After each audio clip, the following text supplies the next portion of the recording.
দেখুন,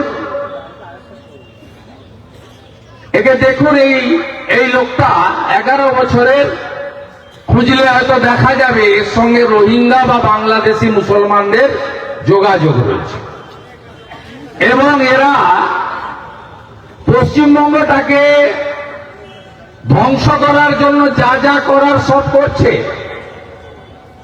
আর আমরা অবাক হয়ে যাই, এখানকার পুলিশ প্রশাসন, রাজ্য সরকার এদের বিরুদ্ধে কোনো ব্যবস্থা গ্রহণ করে না। আপনি 2019 সাল থেকে উপর্যুপরি দেখবেন পরপর কয়েকটা ঘটনা। প্রথমে সিএএ আইন যখন এলো, তাকে এই মুখ্যমন্ত্রী এনআরসি নাম করে খেপিয়ে দিয়েছিল এদের।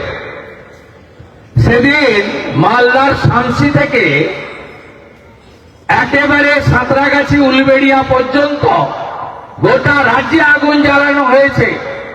জাতীয় সড়ক, রেল লাইন, হাজারদুয়ারির মতো ঐতিহ্যপূর্ণ রেলকে পর্যন্ত জিয়াগঞ্জ, আজিমগঞ্জে পুড়িয়ে দেওয়া হয়েছে।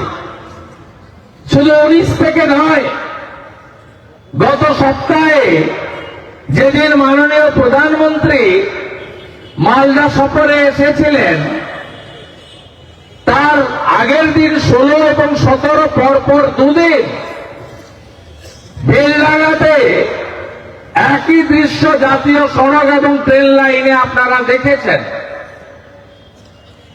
পরে প্রমাণ হয়েছে ঝাড়খণ্ডে যিনি, যাকে মেরে ফেলা হয়েছে বলে প্রচার করে হিন্দুদের হোটেল ভাঙল, ট্রেন লাইন ভাঙল, জাতীয় সড়ক অবরুদ্ধ রাখলো 6 ঘন্টা। এ রাজ্যে সরকার আছে, পুলিশ আছে। তারপরে গতকাল আরেক তৃণমূলের বর্ধমানের কাউন্সিলরের নেতৃত্বে বর্ধমান রেল স্টেশনে এসআইআর নিয়ে কথায় কথায় রেল আটকাও, জাতীয় সড়ক আটকাও। কোথাও মাইক্রো অবজারভারকে মারছে, কোথাও ধর্ষণ করছে নাবালিকা কন্যাকে, আবার কোথাও ভারতীয় জনতা পার্টির কালনার সোশ্যাল মিডিয়া ইনচার্জ একজনের নাম 3 জায়গায় ভোটার লিস্টে আছে। কালনা পৌরসভার 2 জায়গায় আছে আর নবদ্বীপে আছে। কেন তুমি 7 নম্বর ফর্মে অভিযোগ করেছ, তাকে রক্তাক্ত করছে? এগুলো হচ্ছে কেন জানেন? আমরা যারা রাষ্ট্রবাদী বা সনাতনী, আমরা সবাই ঐক্যবদ্ধ হতে পারছি না। ঐক্যবদ্ধ আপনাকে হতে হবে, এছাড়া আমাদের কোনো হিন্দুদের যাওয়ার কোনো জায়গা নেই। আর এই মুখ্যমন্ত্রীর নেতৃত্বে এরা সব সময় মতুয়া ধাম, ঠাকুরনগর, ঠাকুর বাড়িতে লড়াই লাগিয়ে দাও, বৈষ্ণব সমাজের মধ্যে লড়াই লাগিয়ে দাও, নমশূদ্রদের মধ্যে লড়াই লাগিয়ে দাও, আদিবাসী কুর্মী লাগিয়ে দাও, পাহাড়ে লেপচা, ভুটিয়া, তামাং, রাই 11টা বোর্ড করে ভাগ করো। কাউকে বলবেন তুমি হিন্দি ভাষী, কাউকে বলবেন তুমি বাংলা ভাষী।